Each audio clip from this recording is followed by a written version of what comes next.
Just flying F-35 is the highlight of my career. So being able to come to the USS Wasp and fly F-35 from an LHD class marine ship is staggering. Every time I get in the jet, I'm excited to see the systems working. I'm excited to fly it. I'm very excited about what it's going to bring the UK and all the partner nations in terms of capability. For the UK, this is the future for our carrier aviation. The UK is building 2 new carriers, the Queen Elizabeth class, and the F-35B is the principal weapon system to fly off that carrier.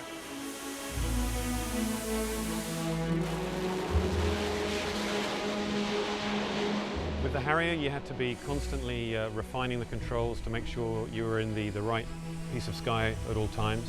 With this aircraft, really your job becomes much easier. It's a much less stressful task, so it's a much safer aircraft to fly.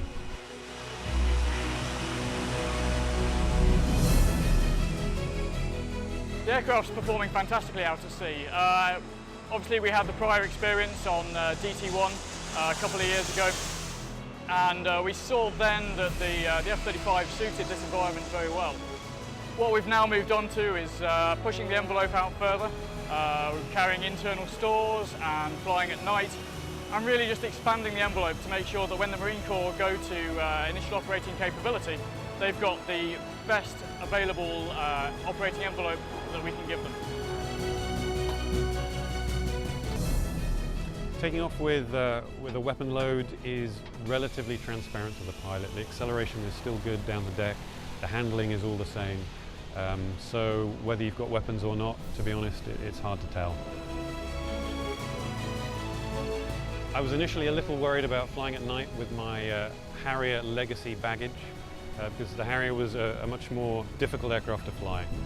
Happily, the F-35 is much easier. It's definitely 5th gen in every respect, and the night flying was a breeze. What we're seeing is the aircraft's much easier to fly, but as far as I'm concerned, much easier to maintain as well. This aircraft has very much been designed with the maintainer in mind, so all the components that we need to change, the work we have to do, is considerably easier and hence quicker for the maintenance team that we've brought on board. The UK is going to be very pleased with F-35. It's got a fantastic capability. It looks like it's going to integrate very well with its carriers, and it's a great jet to fly. So for all those people at school now looking forward to joining the military, either the Royal Air Force or the Royal Navy, they're going to have a lot of fun flying this jet.